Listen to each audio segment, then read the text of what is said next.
أعوذ بالله من الشيطان الرجيم. بسم الله الرحمن الرحيم. الحمد لله رب العالمين. نحمده ونستعينه ونستغفره. ونعوذ بالله من شرور أنفسنا ومن سيئات أعمالنا. من يهده الله فلا مضل له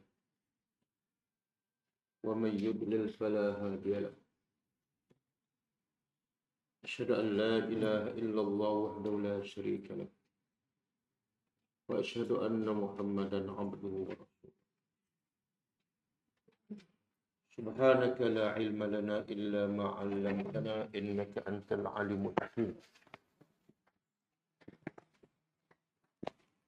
اللهم علمنا ما ينفعنا وانفعنا بما علمتنا وزدنا علما. اللهم أت أنفسنا تقواها وزكها أنت خير من زكاها أنت وليها ومولاها.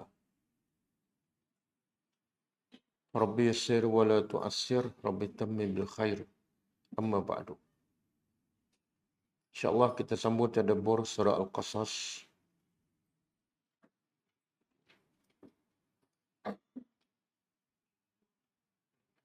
Ayat 37. Dan sebelum tu kita tengok pengajaran ayat lepas.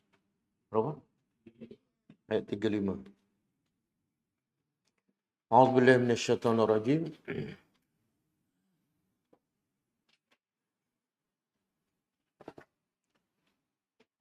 Qala sanashuddu 'abudaka bi akhika wa naj'alu lakuma sultana fala yasiluna ilaykuma bi ayatina antuma wa man ittaba'akumal ghalibun. Maksudnya, dia berkata iaitu Allah, kami akan kuatkan kekuatan engkau dengan saudara engkau dan kami akan jadikan untuk kamu berdua sultan. Maka mereka tidak akan dapat menimpakan kepada kamu berdua keburukan. Dengan ayat-ayat kami, kamu berdua dan siapa yang mengikuti kamu berdua pasti akan menang.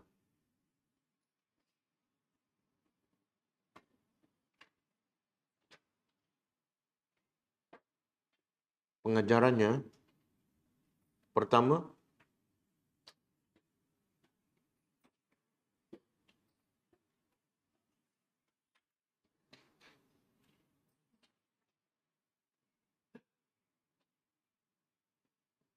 kerja dakwah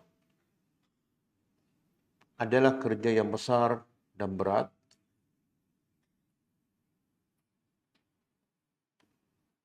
Maka sebaiknya ia dilakukan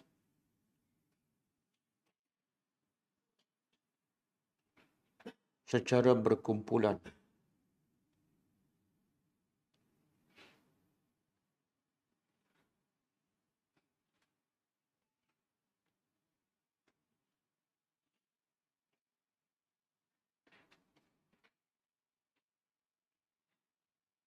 Yang kedua,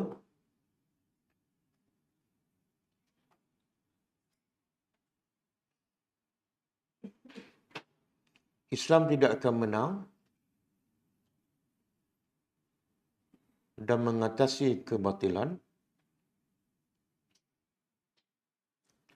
selagi mana umatnya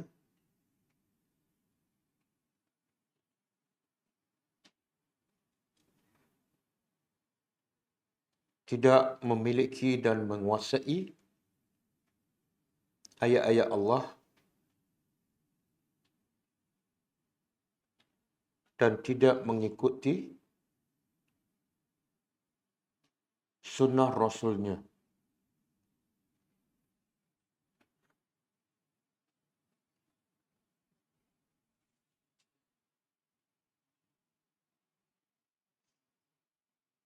Yang ketiga, ayat-ayat Allah dan mukjizat yang diberi kepada setiap Rasul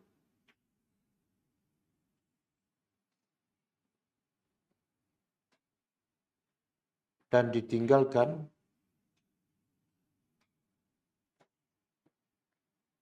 oleh Nabi kita sallallahu alaihi wasallam kepada umatnya adalah kekuatan yang luar biasa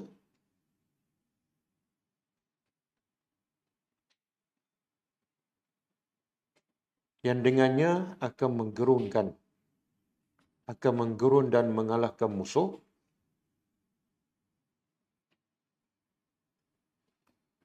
dan menjadikan pendakwah tidak akan takut kepada sesiapa melainkan Allah.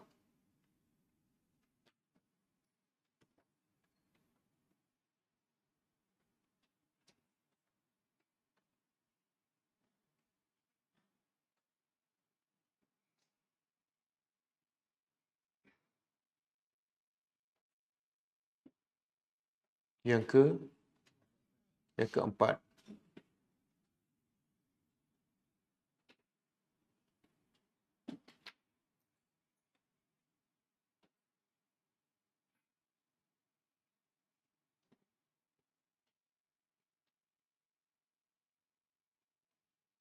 sesiapa yang sentiasa mentaati perintah Allah dan mengikuti sunnah Rasulnya,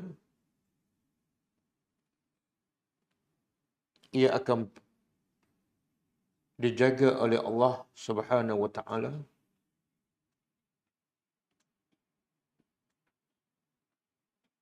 daripada segala keburukan dan musibah, khususnya musibah dari segi agama.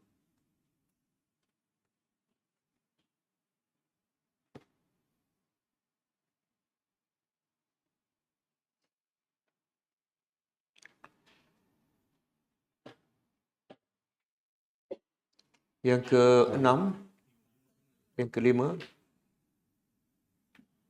ilmu adalah senjata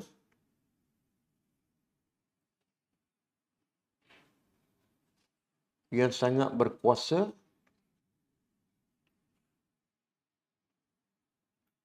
untuk mempengaruhi hati dan pemikiran manusia.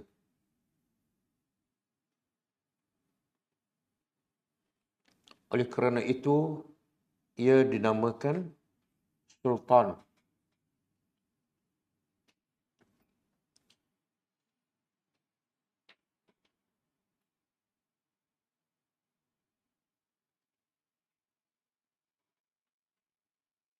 Okay, ayat 36.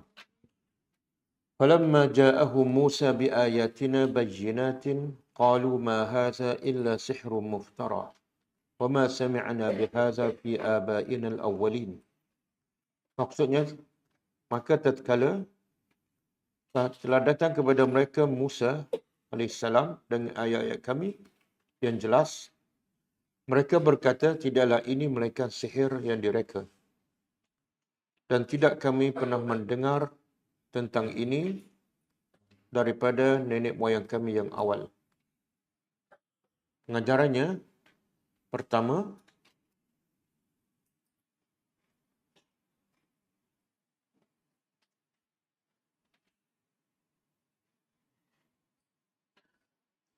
pendakwah yang mengajak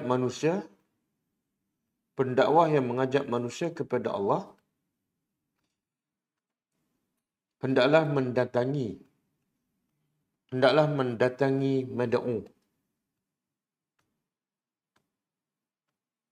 bukan menunggu mad'u mendatanginya.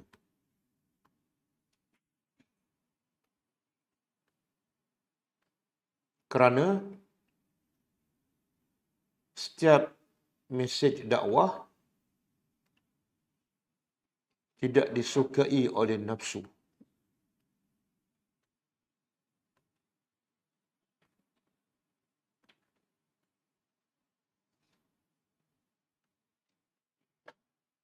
Yang kedua,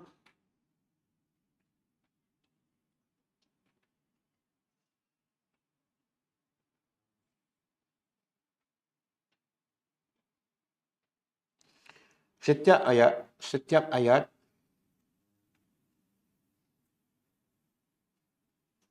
yang diberi oleh Allah kepada setiap rasul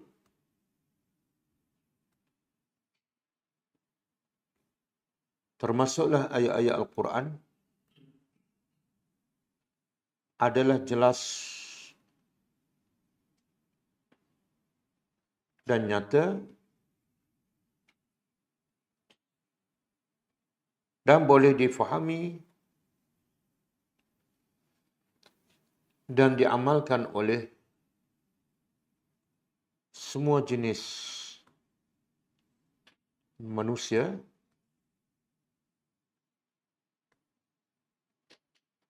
dan semua peringkat umur.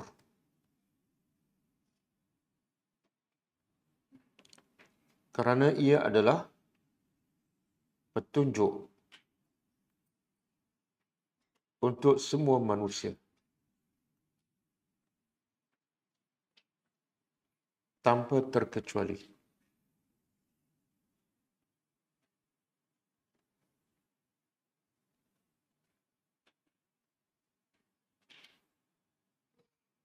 Yang ketiga,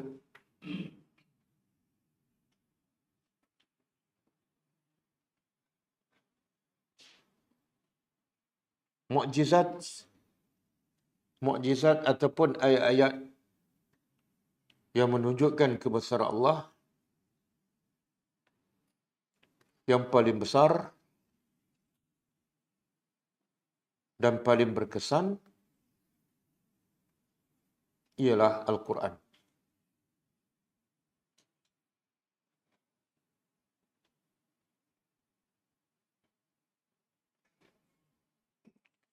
Kerana itu ia menjadi mukjizat yang terakhir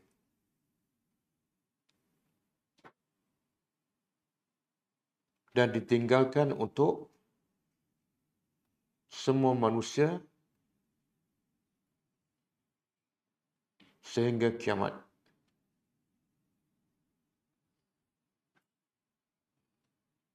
Yang keempat, semua musuh-musuh Islam akan sentiasa menggelarkan para rasul dan pendakwah yang mengajak manusia kepada Allah dengan gelaran yang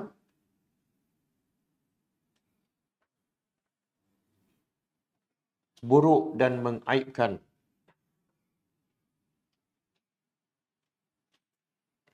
agar orang ramai menjauhkan diri mereka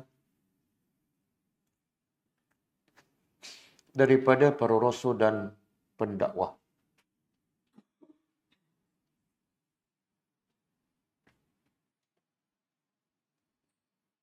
Seperti gelaran tukang sihir, gila, penyair,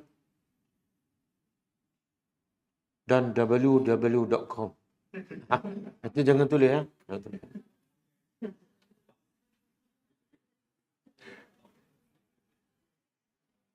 Jangan tulis. Okey, yang kelima.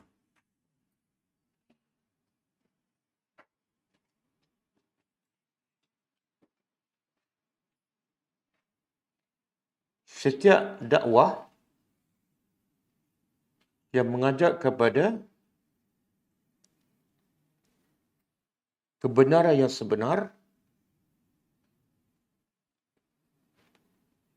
iaitu kepada Al-Quran dan Sunnah, pasti akan dimusuhi.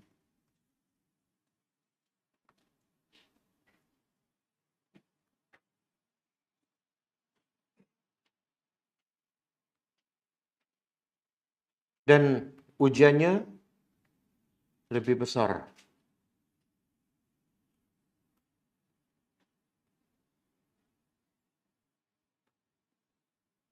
daripada mereka yang bercakap atas nama Islam tetapi tidak bersumberkan daripada Al-Quran dan hadis. Alhamdulillah.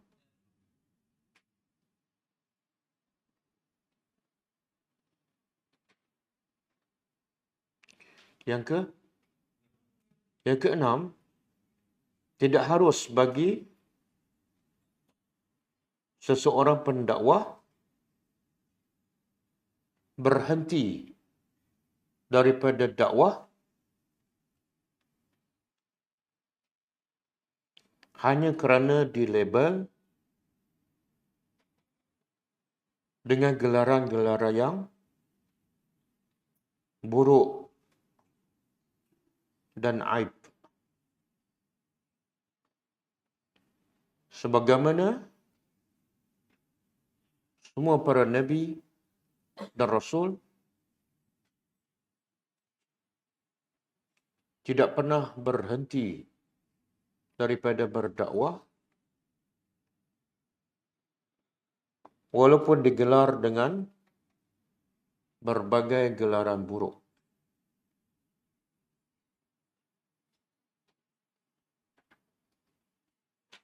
Okey, kita sambung.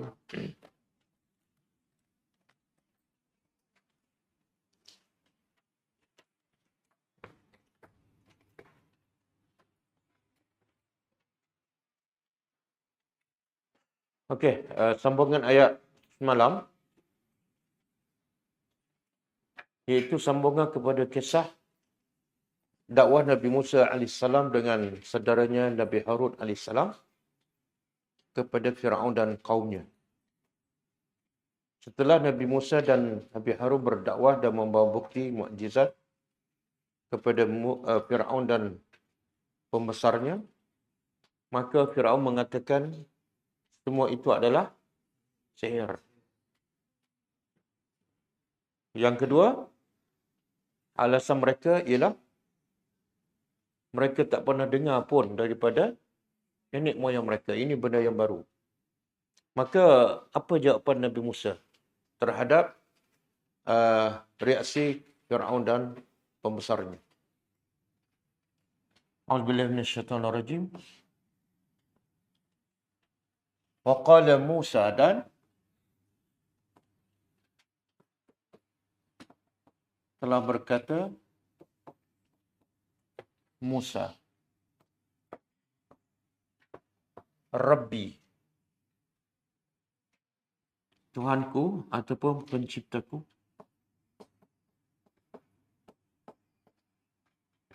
a'lamu,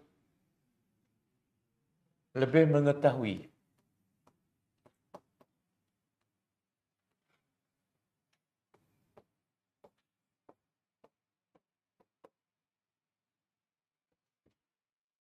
Tuhan aku lebih mengetahui.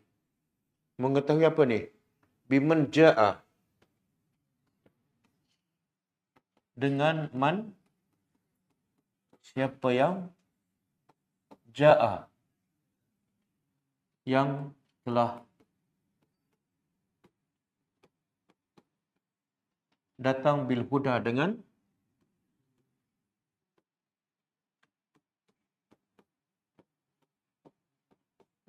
petunjuk, min indihi, dari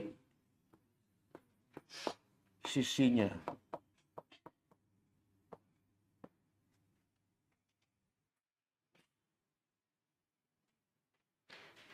Dua benda Musa jawab Tuhan aku lebih tahu tentang dua perkara. Pertama, iaitu siapa yang sebenarnya membawa hidayah petunjuk. Mak bapak kamu, nenek moyang kamu ataupun rasul-rasul yang dipilih oleh Allah. Yang kedua, Tuhan kami, Tuhan aku lebih tahu wa man takunu. Dengan apa? Dengan ni mak tu kepada ni Biman. Tuhan aku juga lebih tahu dengan siapa yang takunu.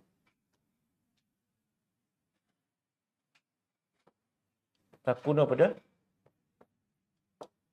Takunu menjadi lahu baginya akibatud dar. Akibah kesudahan. Untuk mana?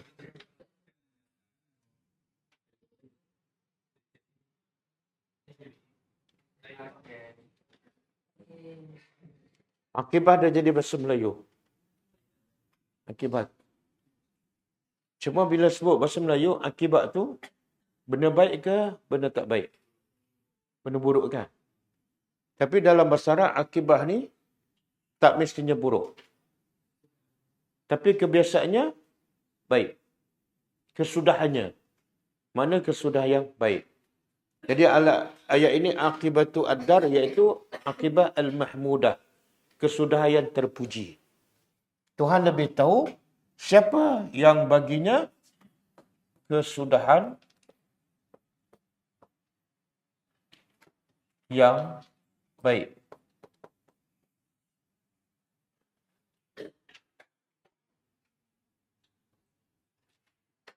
Okey. Kita tengok dulu ayat ni. Pertama, bila Firaun mengatakan semua mukjizat Nabi Musa tu tongkat ke tangan ke adalah sihir dan mereka mendakwa benda-benda macam ni tak pernah mereka tahu, nenek moyang mereka pun tak pernah bagi tahu. Maka logiknya sepatut Musa jawab apa? Dengan hujah, dengan alasan mereka. Sepatut Nabi Musa jawab apa?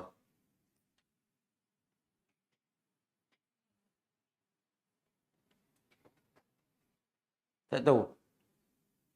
Okey. Tak tahu, tak apalah.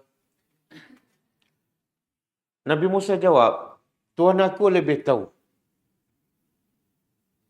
Kamu tahu, kamu dakwalah, kamu Firaun dengan pembesar mendakwa mereka tahu bahawa mukjizat Nabi Musa adalah sihir. Yang kedua, mereka tak pernah pun dapat tahu daripada nenek moyang mereka. Makna mereka, ilmu mereka setakat tu je. Maka jawapan yang lagi hebat apa dia? Musa sandarkan ilmu ni kepada Allah. Bila ilmu Allah dibanding dengan ilmu nenek moyang mereka, maka ilmu nenek moyang mereka tidak ada nilai satu sen pun. Kamu kata nenek moyang kamu tak tahu, tapi Tuhan aku. Sebab tu Musa menggunakan perkataan apa ni? Rabbi. Apa makna Rabbi? Nenek moyang kamu bukan mencipta apa-apa pun. Tapi yang tahu ni siapa? Pencipta aku. Pencipta segala-gala tahu. Bahawa sebelum ini ada pun rasul-rasul yang menceritakan tentang Allah. Makna apa tu? Kamu sebenar pun tahu. Tapi kamu nak menipu ataupun membuat helah. Membuat alasan. Okey. Satu. Yang kedua, Musa kata Tuhan lebih tahu dengan siapa yang datang membawa data petunjuk. Iaitu para rasul.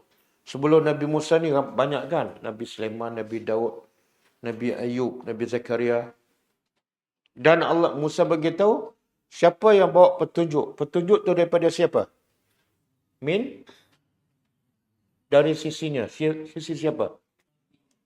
Makna Musa nak beritahu petunjuk yang benar-benar petunjuk hanyalah daripada Allah. Siapa yang mendakwa dia dapat petunjuk tapi bukan daripada Allah, itu adalah batil. Apa lawan huda? Apa lawan huda? ataupun perkataan yang nak hampir sama, hawa nafsu. Kalau bukan petunjuk, dia hawa nafsu. Sebab tu ulama mengatakan semua yang bukan Nabi buat tu sumbernya ialah hawa nafsu. Bila pakai logik akal, itu juga adalah hawa nafsu. Okey? Di sini juga menunjukkan siapa nak petunjuk wajib cari petunjuk dari sisi Allah. Macam mana tu? Nak cari petunjuk dari sisi Allah. Macam mana? Quran. Apa dalil? Zalikal kitab. Itulah kitab yang la raiba fih. Tidak ada keraguan, yang merupakan hudan. Petunjuk untuk manusia. Apa dia? Quran. Okey, yang kedua. Yang ketiga, Musa juga bagi tahu pada Firaun dan pembesarnya, Tuhan lebih tahu siapa yang kesudahannya baik. Kamu ataupun aku. Kenapa Musa tak cakap aja yang betul-betul kesudahan baik ialah aku? Yang betul-betul bawa hidayat ialah aku. Kenapa Musa tak cakap macam tu? Tapi Musa kata Allah lebih tahu siapa yang bawa hidayat dan siapa yang kesudahannya lebih baik. Dia sandarkan kepada Allah. Kenapa Musa tak cakap? Yang aku bawa pasti betul. Yang aku bawa pasti kesudahannya baik. Faham soalan? Nak tengok daripada siapa? Okey, lain jawapan? Nak suruh? Ya ke? Tak ada satu lagi pengajaran besar. Mana Musa yakin tak? Dia di pihak yang benar. Dan Firaun di pihak yang salah. Musa yakin tak? Dia yang akan berjaya kesudahannya. Dan Firaun akan binasa. Yakin tak? Kenapa tak cakap je? Aku yakin aku adalah pihak yang benar. Nak bagi Firaun sudah? Bukan. Ada satu pengajaran. Yang kalau kita faham, kita gunakan dalam dakwah kita, kita akan tenang. Okey, kalau Musa cakap, aku di pihak yang benar, kamu di pihak yang salah. Firaun terima tak? Tak. Akhirnya jadi apa? Gaduh. Buang masa tak? Buang masa. Pengajarannya, orang yang jadi degil, yang yakin dia sesat ataupun salah, tapi dia yakin betul. Kita bagilah hujah macam mana pun, bagilah Quran 30 juzuk pun, dia tak akan terima. Bahkan buang masa kita, buang masa orang ramai, dan hati kita pun sakit. Jadi kita salah apa? Okey. Kita tengoklah di akhirat besok. Allah lebih tahu siapa yang benar, siapa yang salah. Siapa yang ada dalil yang sahih, siapa yang ada dalil yang tak sahih di akhirat besok. Okey? Kemudian baca tasbih kafarah. Subhanakallahumma wa bihamdika. Betul tak? Kalau tak, kita buang masa. Untuk berdebat dengan benda yang sama berpuluh-puluh tahun. Betul kan? Bergaduh je. Yang jadi mangsa siapa? Orang yang jahil tak tahu apa. Sunnah tak tahu, bid'ah tak tahu, solat tak tahu, mengucap tak tahu. Nak tunggu ustaz datang mengajar, ustaz duk bergaduh. Betul tak? Jadi Nabi Musa kata, okey, kalau kamu yakin kamu betul dan kamu tuduh aku sihir, Allah lebih tahu.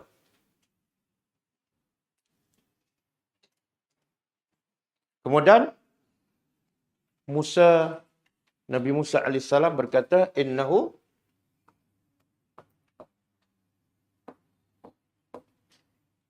sesungguhnya ia dipanggil dhamirus sya'n. La yuflihuz zalimun. Tidak akan yuflihu daripada al-falah.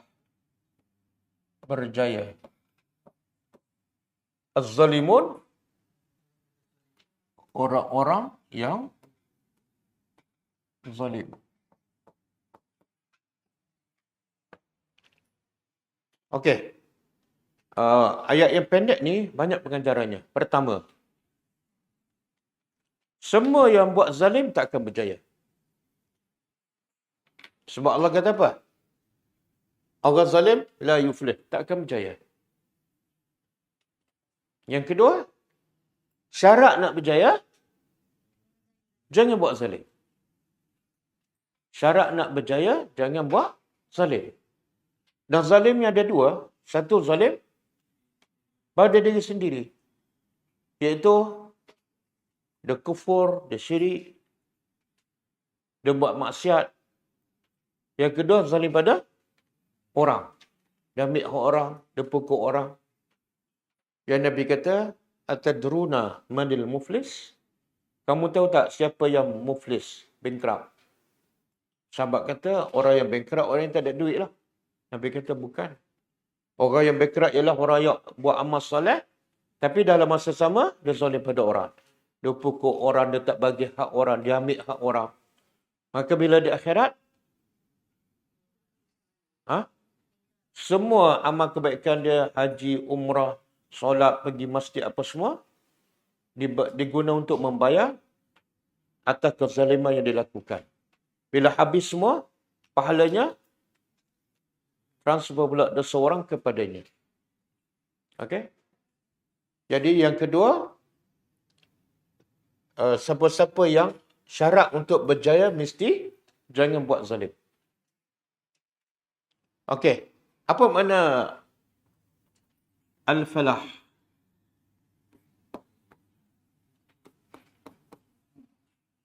Apa makna al-falah? Ya? Kejayaan. Jadi siapa yang dapat SPM 9A, adakah dia al-muflihun?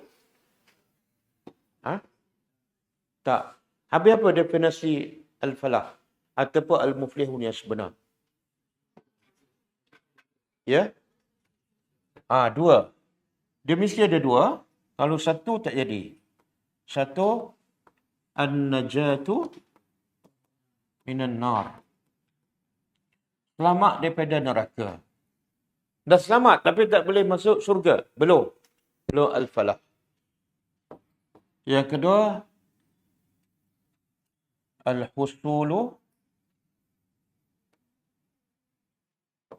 ala al-matlub.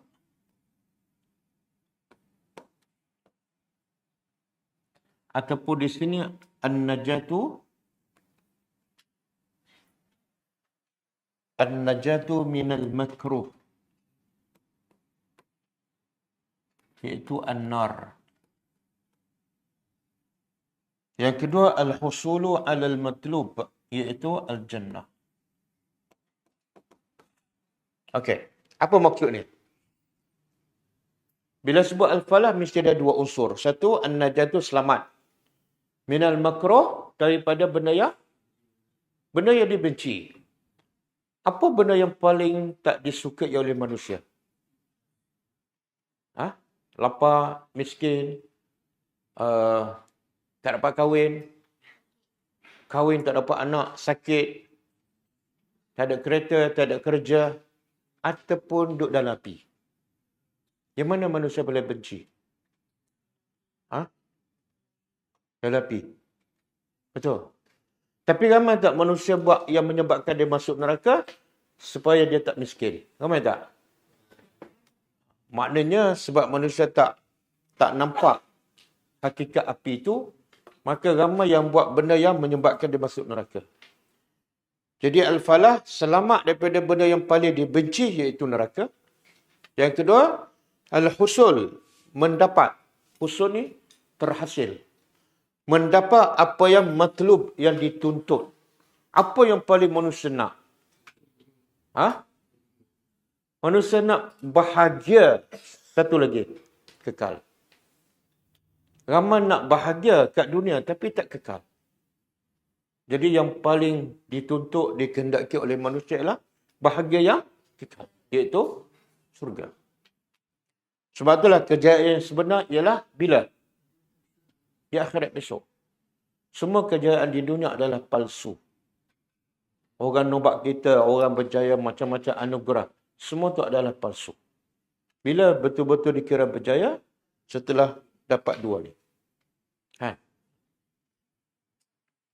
Jadi nak dapat syurga ni, nak selamat daripada api neraka dan nak dapat syurga, perlu kerja keras tak? Perlu banyak modal tak? Apa modalnya? Apa modal untuk dapat dua ni? Untuk jadi orang al-muflihun? Apa dia? Tak, modal. Masa. Wal asri.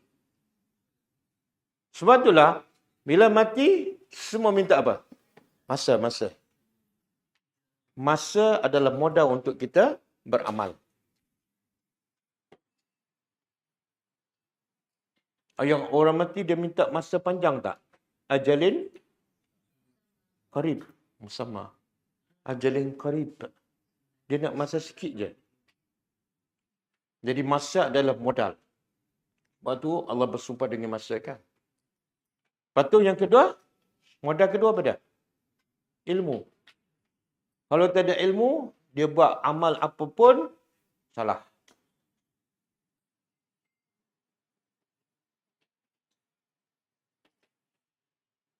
Lepas tu, daripada masa dan ilmu, dia beramal.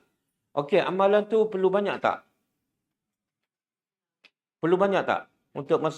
Untuk dapat syurga yang kekal selama-lama.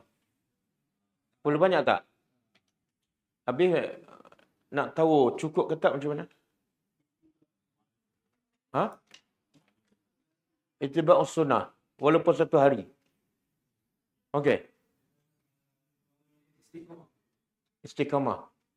Yalah, lama mana istiqamah tu? Sampai mati. Kalau dia ikut Quran dan Sunnah, pukul 5 petang, hari ni, pukul 5:30 petang, dia mati. Dapat tak? Selamat daripada surga dan, selamat daripada neraka dan dapat masuk surga. Dapat tak? Dapat. Apa dalil? Innamal a'malu khawatim.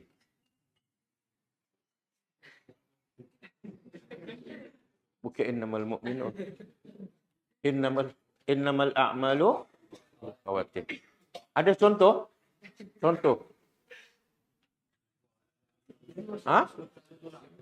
Apa dia? Yang bunuh 100 orang? Tukar saya Fir'aun. Betul?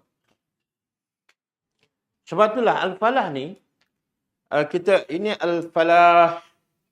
Tapi kita pernah dengar tak perkataan Al-Falah? Ada sabdu. Petani kan?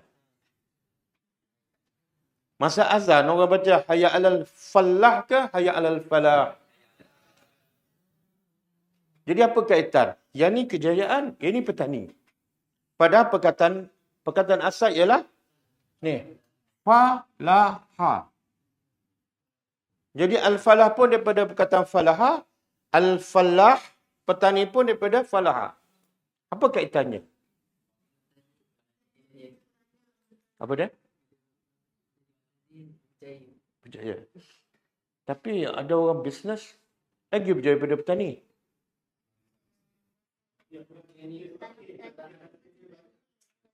Kuat sikit.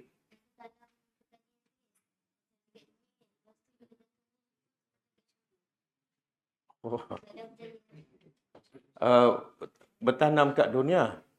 Lepas tu tumbuh tu macam kat surga. Kan? Apa dia? Betul. Persamanya apa dia? Al-falah dengan al-falah. Ada orang amal sikit je boleh masuk syurga kekal. Tak mesti banyak, tak mesti lama. Dan petani ni, modal dia tak banyak. Tapi hasil dia kadang-kadang besar, kaya. Apa modal dia? Tanah? Dah ada kan? Allah bagi. Kemudian dia siram dengan apa? Air. Allah bagi. Dia hanya perlu beli apa? Benih. Kemudian baja.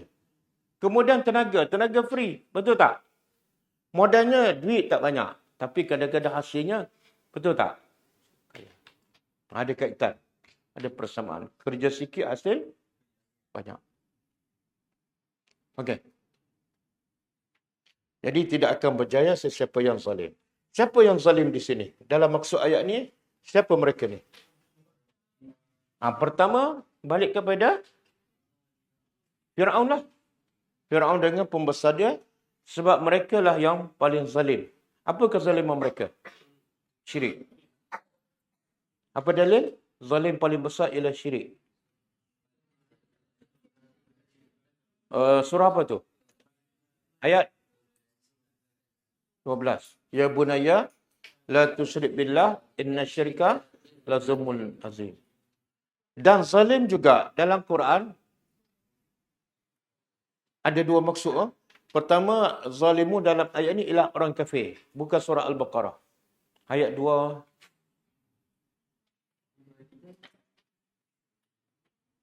Ah, 254.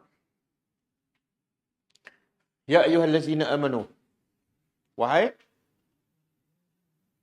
orang yang beriman.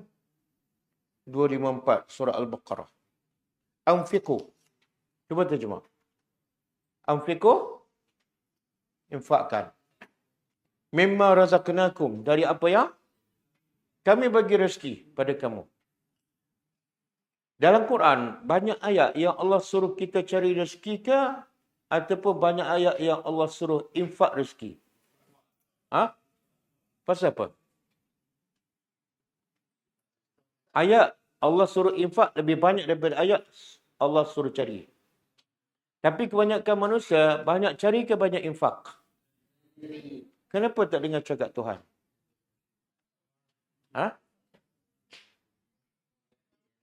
Sebab dia tak yakin. Allah bagi rezeki, patut Allah suruh kita infak. Sebab apa? Sebab Allah rahmat pada kita. Aku bagi rezeki ni supaya kamu dapat lagi berganda. Caranya apa? Infak.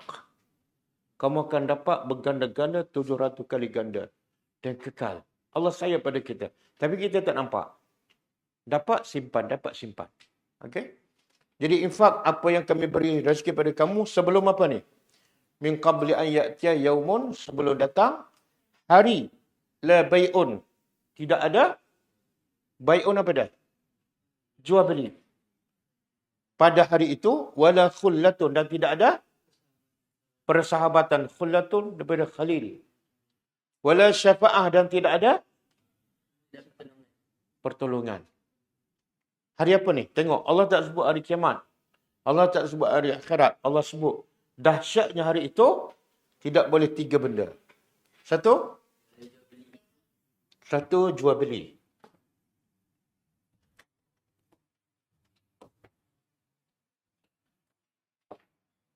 Satu jual beli. Yang kedua, khullatun. Yang ketiga, syafa'ah. Dahsyatnya hari ini Allah bagi tahu 2 benda, tak 3 benda semua tak ada. Apa maksud jual beli? Kenapa Allah sebut hari itu tak boleh jual beli? Sebab bila manusia ada masalah kat dunia, salah satu cara nak selesai masalah, jual. Contohlah, dia nak makan, tapi duit tak ada. Dia ada motor buruk. Dia buat apa? Jual untuk dapat duit. Ataupun dia tak ada benda, dia ada duit. Dia nak makan, dia buat apa? Dia beli. Jadi salah satu kat dunia nak selesaikan masalah ialah dengan jual beli. Allah kata hari itu tak boleh. Yang kedua, kalau manusia kat dunia, kalau tak boleh jual beli, nak makan tak ada duit, nak jual tak ada barang, minta tolong kawan. Khullah. Di akhirat, kawan pun tak ada. Yang ketiga, manusia kat dunia, bila jual beli pun tak boleh, tak ada duit, barang pun tak ada nak jual, kawan pun tak ada. Ada satu lagi yang boleh selesai masalah dia. Kabel. Syafaat ni kabel lah. Syafaat ni kabel. Atuk ataupun pakcik yang kerja kedutaan, pakcik yang kerja kementerian. Betul kan? Ataupun datuk pada sahabat dia. Itu kabel. Dia tak kenal pun. Maka Allah kata 3 cara untuk selesai masalah manusia di dunia, hari itu tak ada. Ada satu cara aja. Apa dia? Di akhirat besok. Satu cara buat selamatkan kamu. Apa dia? Ni, ayat ni. Infak. Infaklah sebulan datang, hari yang tiga-tiga ni tak boleh.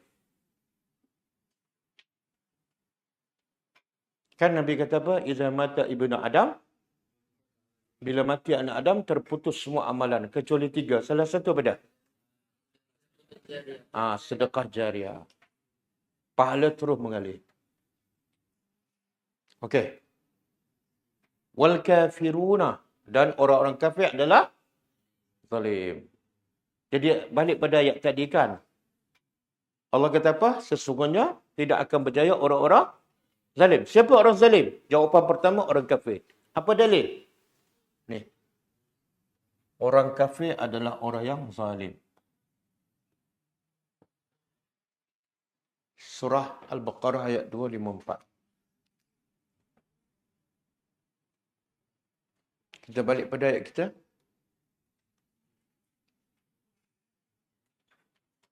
Yang kedua, kata Syekh Saleh Utsaimin, zalim di sini bukan mesti orang kafir. Bahkan termasuk umum. Termasuklah orang Islam. Makna apa? Kalau orang Islam buat zalim, dia berjaya tak? Tak berjaya.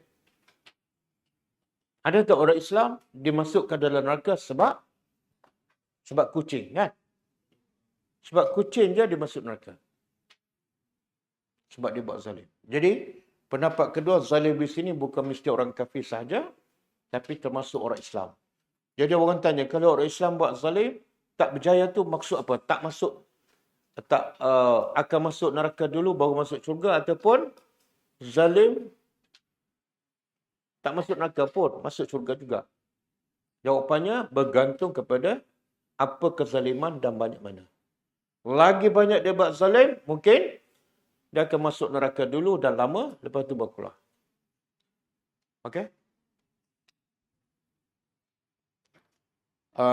Kita kait dengan hayya 'alas salah, hayya 'alal falah. Jadi salah satu nak berjaya kat dunia dan di akhirat ialah dengan cara solat apa? Solat berjemaah. Sebab Allah kata hayya 'alas salah, azan, muazzin. Hayya 'alas salah, hayya 'alal. Jom kita solat. Solat apa tu? Berjemaah. Dan sebab itu selepas tu dengan solat berjemaah ini hayya 'alal falah. Jom kita kepada kejayaan. Okey. Wa qala Fir'aun. Apa jawapan Fir'aun pula? Dia orang zalim ni mesti ada jawapan walaupun tak ada hujah. Wa qala Fir'aun, dan telah berkata Fir'aun, ya ayyuhal mala'u, wahai malak apa dia? Pembesar-pembesar. Mala'ah dalam bahasa Arab asal makna dia pada mala'ah, penuh. Kan? Mala'ah. Apa kaitan penuh dengan pembesar?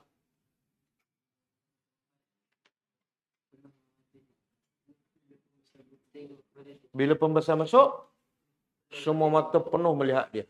Betul kan? Tapi bila orang biasa masuk, semua mata tak tengok kat dia. Okey, ma'alim tu. Kata Fir'aun pada pembesar dia, ma'alim tu. Aku tidak tahu. Lakum, bagi kamu, man ilahun, siapa Tuhan ghairi, selain aku. Apa maksud ni? Kan Musa mengajak Firaun supaya sembah apa? Tuhan Rabbul Alamin, Rabbus Samawati wal Ard. Dan Firaun minta bukti. Setelah Musa bagi bukti, dia kata pula bukti itu sihir. Maka dia tanya lagi. Dia kata pada pembesar, setahu aku tak ada Tuhan lain selain pada aku. Dia tak kata ni ma wajadtu. Ma alimtu, dia tak kata ma wajadtu. Aku tak jumpa Tuhan selain pada aku. Kenapa dia tak kata ma wajadtu? Kalau dia kata ma wajadtu, pembesar-pembesar dia akan mengatakan Firaun bohong. Sebab Firaun tak pergi semua tempat pun. Yang dia mendakwa dia tak jumpa. Nak jumpa syarat apa? Cari. Pergi semua tempat. Sebab tu Firaun pun cerdik juga. Dia guna perkataan ma alimtu. Wahai pembesar, wahai menteri. Aku tak tahu Tuhan yang lain selain aku. Makna, aku seorang je Tuhan. Dalam surah An-Nazi'at, ayat ni Allah Firaun guna ilah. Aku adalah Tuhan. Tapi surah An-Nazi'at, ana rabbakumul a'la. Apa beza Rabb dengan ilah? Tuhan, ilah Tuhan yang berhak disembah. Rabb, pencipta. Jadi yang mana betul? Ilah ke Rabb? Dua-dua tak betul lah. Dua-dua tak betul. Mana ada Firaun mencipta? Betul? Rabb. Dan bila dia tak mencipta, dia tak layak disembah. Semua itu adalah dakwaan bohong. Tapi hebat Firaun sampai dia boleh menguasai pemikiran menteri-menteri dia. Dan dia memperbodohkan rakyatnya. Itu hebat Firaun. Sebab itulah kalau nak kekal kerajaan, nak kekal jawatan, kena pilih menteri-menteri yang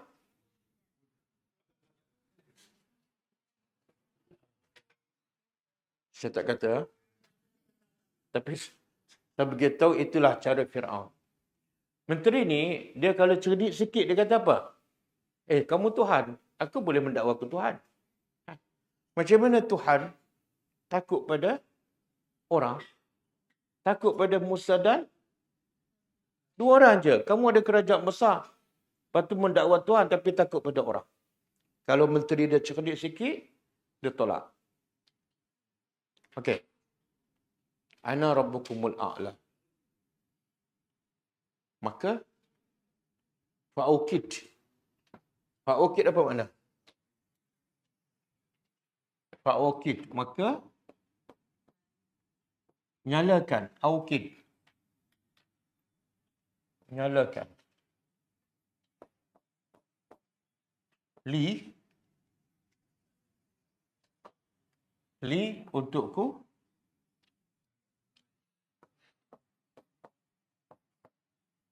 Untukku, wahai Haman. Siapa Haman? Menteri. Menteri kanan dia. Dia kata, wahai Haman, nyalakan untuk aku alatin atas atin apa dia? Apa beza dengan turab? Turab debu. Kalau tin, tin ni tanah yang bercampur dengan air. Tanah yang bercampur dengan air. Jadi apa maksud Firaun ni? Wahai Haman, bakar tanah yang bercampur dengan air. Supaya apa? Supaya tanah tu menjadi kuat. Macam nak buat bata lah. Batu bata kan? Macam mana batu bata yang kuat? Dengan simen ke yang dibakar? Terbakar kan? Dulu ada kan dia macam kilang tu untuk bakar bata kan. Itu lebih kuat daripada simen. Betul? Jadi teknologi buat bangunan daripada batu bata yang dibakar diambil daripada siapa? Firaun. Ini pelopornya. Jadi Firaun tahu bangunan yang paling kuat ialah dibina daripada batu yang dibakar daripada tanah yang bercampur dengan air. Okey, kemudian lepas buat batu bata yang dibakar tu, faj'al. maka jadikan li untukku sarhan. Sarhan apa dah? Menara ataupun bangunan. Siapa ingat kita pernah jumpa tak perkataan sarhan dalam ayat ataupun surah yang lepas? Qila laha dukhuli as-sarha. Surah apa? An-Naml, kisah apa? Nabi Sulaiman dan qila dukhuli. Nabi Sulaiman berkata pada Balqis, udkhuli, masuk as-sarha. Apa makna? Udkhuli as-sarha. Ini surah An-Naml. Cuba buka surah An-Naml ayat 44.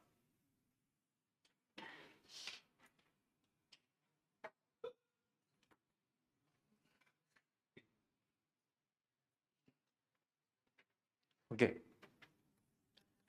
Qila laha. Dikata kepadanya, kepada Balqis, udkhuli. Masuklah. Kalau perempuan, udkhuli. Kalau lelaki, udkhul. Beza dia apa dah? Ya, kalau lelaki buang ya, udkhul.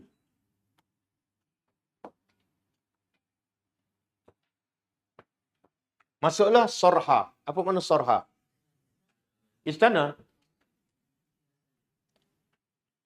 Falamma ra'athu, maka tatkala dia iaitu Balqis melihat sarha tu istana, hasibatu lujjatan.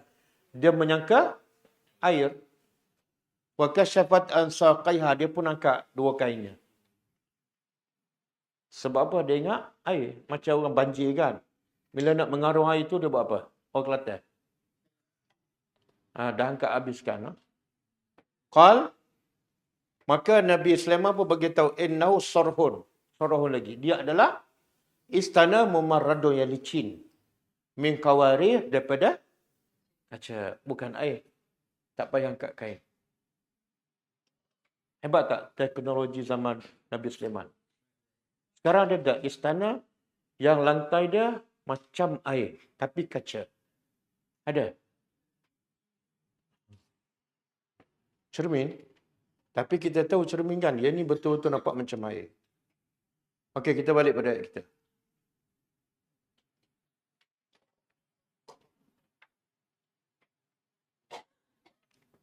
Okey. Bakar tanah. Kemudian buat sarhan. Binaan. Binaan yang alian. Yang tinggi. Binaan tinggi. Nak buat apa ni? Firaun nak apa sebenarnya ni? La'alli. Semoga aku attali'u. Apa nama attali'u? Semoga aku boleh lihat ila kepada ilah Tuhan Musa. Wa inni, dan sesungguhnya aku la'azunnuhu. Lam ni lam taukid, pasti. Sesungguhnya aku pasti, aku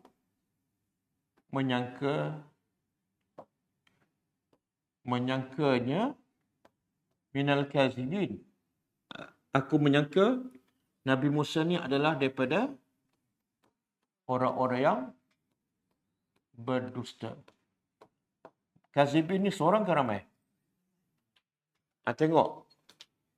Kenapa dia tak kata wa inni la azunnuhu kaziban kalau seorang? Kaziban. Tapi dia tak guna kaziban seorang, dia guna ramai. Aku sangka Musa ni daripada orang-orang yang berdusta. Itu satu penghinaan pada Musa. Sebab yang jenis menipu ni bukan Musa seorang, dah ramai dah sebelum ni. Itu satu penghinaan kepada Nabi Musa. Okey. Tadi Firaun kata apa? Kepada pembesar dia, aku tak tahu ada Tuhan lain selain daripada aku. Tapi mana dia tahu, dia rasa tak ada Tuhan lain. Tapi dengan pendapat dia tu tak menghalang dia untuk cek. Nak cek tengok.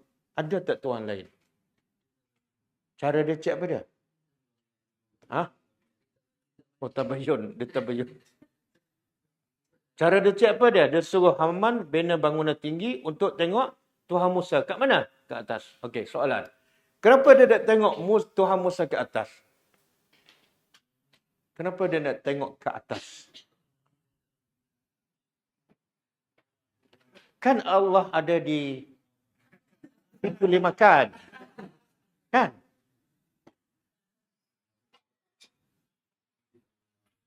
Siapa boleh jawab? Subhanallah. Ayat ini menjadi hujah dan menolak pendapat yang mengatakan Allah ada di mana-mana. Dan ayat ini mengesahkan bahawa Tuhan ke atas.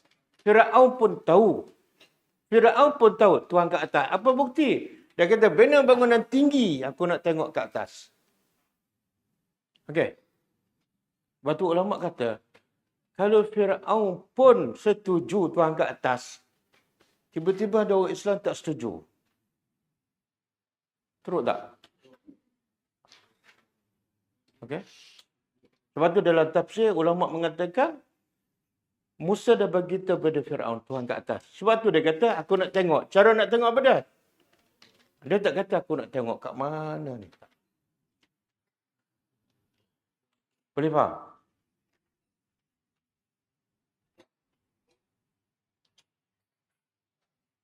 Okey. Wastakbara. Dan dia wastakbara. Dan dia istakbara. Dia asal dia Kibron kan? Kibron. Apa makna Kibron? Kibron ada dua. Satu, batarul haq. Yang kedua, ghamtun nas.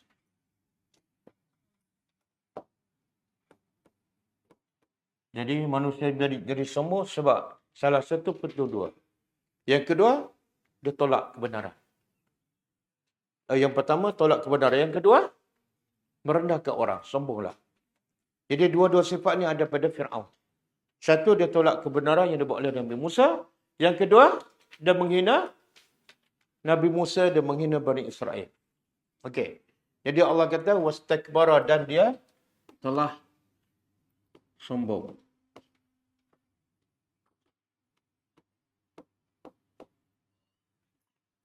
Huwa, dia, dan tenteranya.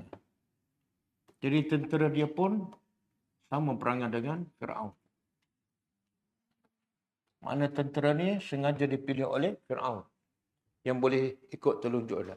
Di mana mereka sombong ni? Fil ardi, di bumi. Bumi mana ni? Mesir. Mana kita tahu Mesir? Sebab dia duduk kat Mesir. Masa tu dia sombong tak kat bumi di Malaysia? Tak ada. Malaysia pun tak ada masa tu. Bighairil haq. Tanpa bighairil haq ni apa maksud dia? Tanpa dalil, tanpa ilmu, tanpa hujah.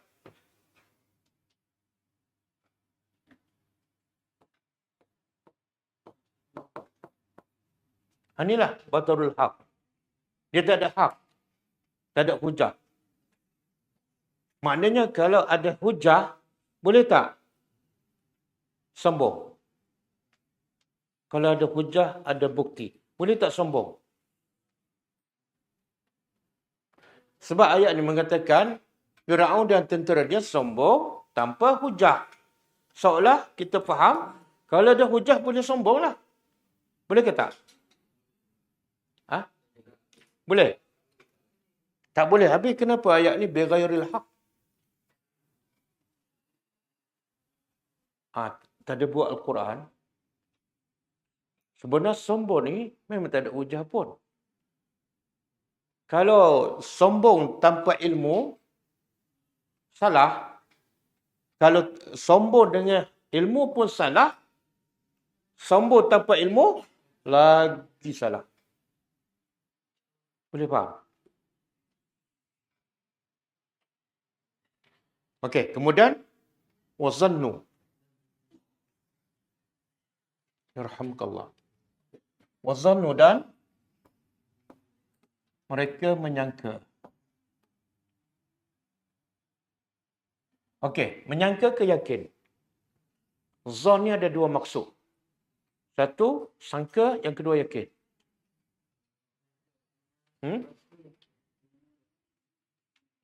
Apa dia? Oh, kalau ada anna selepas zon, makna dah yakin. Okey. Apa kita tulis dulu?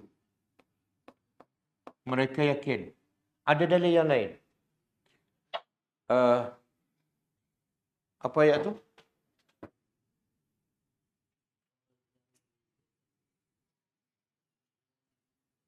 Wasta'inu bis-sabri was-salah wa innaha lakabiratun illa 'alal khashi'ina allazina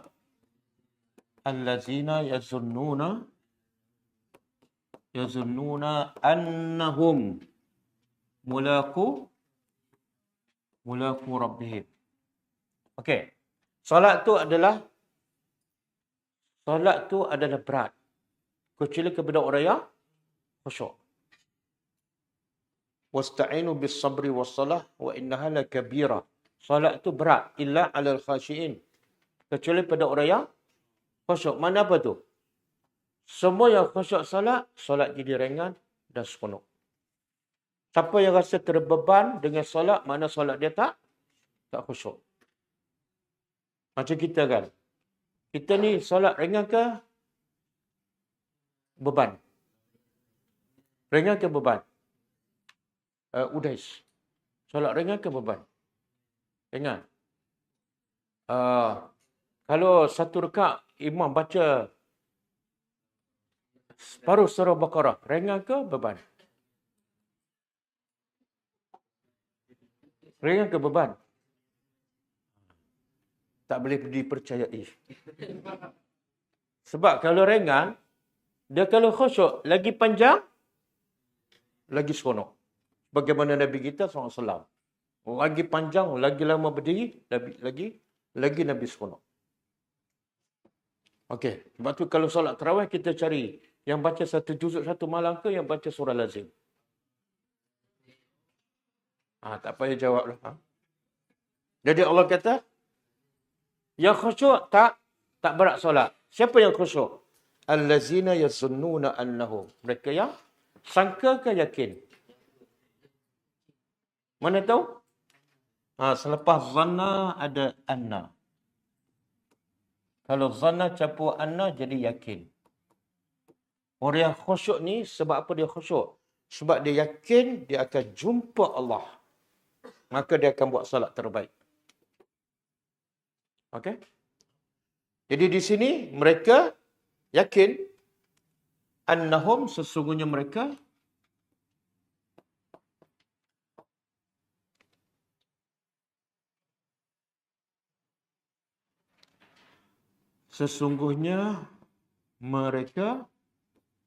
ilaina kepada kami la yurja'un, tidak mereka dikembalikan. Ini antara sebab manusia sombong. Sebab apa? Dia tak yakin bahawa dia akan kembali kepada Allah. Kalau dia yakin, dia akan sentiasa tawaduk, rendah diri. Tapi sebenarnya, Fir'aun ni, betul tak dia tak yakin dia akan kembali kepada Allah? Betul tak dia tak yakin? Sebenarnya semua manusia fitrah semula jadi, dia yakin dia akan mati dan akan jumpa Allah. Sebab jumpa Allah di akhirat ni masuk akal. Masuk akal. Kalau tak ada hari akhirat, Allah tu zalim. Sebab ramai yang buat jahat kat dunia terlepas. Ramai yang buat baik kat dunia tak dapat balasan. Betul? Tiba-tiba tak ada hari akhirat. Mana apa tu? Zalim tak? Kepada orang yang dizalimi, kepada orang yang buat baik tak dapat apa-apa kan? Maka perlu pada kehidupan yang khas untuk Allah memberi keadilan. Okey. Boleh. Apa punca? Last, ha? Apa punca Firaun sombong? Ha? Kekuasaan. Ada dalil? Ada dalil lain tak? Sebab kuasa, Firaun jadi sombong. Sampai mengaku Tuhan. Alam tara ila allazi hajja Ibrahim. Surah Al-Baqarah. Ayat 258. Weh, laju ah. Macam bagi isyarat je. Okey. Surah Al-Baqarah ayat 258. Alam tara ila allazi. Cuba terjemah. Tidakkah engkau melihat kepada allazi orang yang hajja Ibrahim? Berapa harakat? Mat apa? Apa-apa je lah. Yang penting 6. Engkau tidak lihat. Allah suruh Nabi dan kita semua berfikir. Berfikir, perhati kepada siapa? Orang yang haja. Ya? Bukan haji ni. Yang berhujah, berdebat. Dengan siapa? Ibrahim. Berdebat tentang apa? Tentang Tuhan. Bila sebut berdebat tentang Tuhan, maksud berdebat tentang apa? Tentang Allah di mana ataupun tentang apa? Kalau berdebat tentang Tuhan dulu, ialah tentang beriman dan kufur. Dua je. Beriman dan kufur. Tapi sekarang kalau berdebat tentang Tuhan, bukan pasal iman kufur. Pasal di mana. Pelik tak? Okey. Siapa ni yang berdebat dengan Ibrahim tentang Tuhan? Ibrahim suruh beriman, orang tu kata tak boleh. Sebab dia pun Tuhan. Siapa? An atahullahul mulk. Orang yang Allah bagi kerajaan. Siapa nama orang ni? Siapa nama orang ni? Allah tak bagi nama sini. Bila Allah tak bagi nama, tak penting. Yang penting Allah bagi tahu apa? Ni. Apa punca dia berdebat dengan Ibrahim sampai dia kufur? Puncanya ialah ni. Mulk, kerajaan. Sama dengan Firaun. Kebanyakan manusia bila ada mulk, ada kerajaan, saling. Sebab tu dalam Al-Quran Allah sebut yang ada kerajaan tapi tawaduk. Buat baik pada orang. Dalam Quran 2 kerajaan je. Kerajaan apa? Kuat sikit. Kerajaan Nabi Sulaiman. Yang kedua? Perkara. Yang selain daripada itu, semua jahat. Yang sekarang, bukan sinilah ni. Okey. Bila ada kerajaan, dia akan sombong. Bukan semua. Maka Ibrahim berkata, dia tanya Ibrahim, siapa Tuhan kamu? Ibrahim kata, Tuhan aku ialah yang menghidup dan mematikan. Dia kata, aku pun boleh hidup dan mematikan. Itu lagi bodoh sombong. Maka Ibrahim lagi bagi hujah lagi tinggi. Okey, Allah mengeluarkan matahari daripada timur, maka kamu keluarkan daripada sebelah barat. Maka tercengahlah orang kafir. Itu cara nak berdebat. Jangan melebarkan dia bodoh, tapi bagi hujah yang dia tak boleh jawab. Okey? Okey. Cukup Satu lagi ayat yang menunjukkan manusia bila ada kuasa, bila ada harta, bila kaya, sombong. Cuba teka.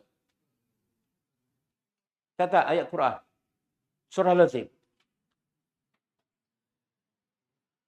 Nampak sangat. Hafal tapi tak faham.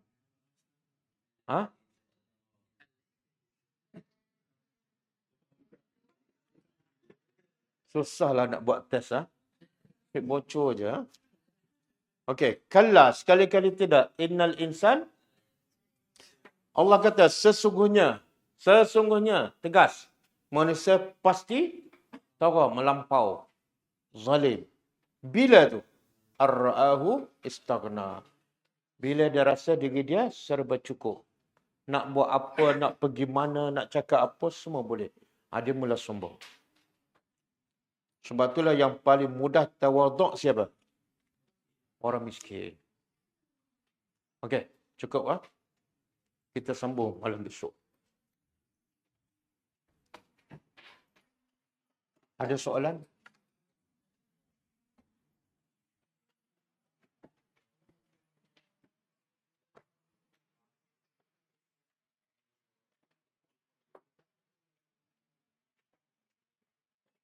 Kalau tak ada, kita tutup dengan membaca tasbih kafarah.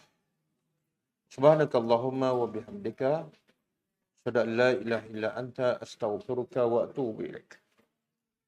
Assalamualaikum warahmatullahi wabarakatuh. اقرأ كتاب الله ترق جنانه وتنى العظيم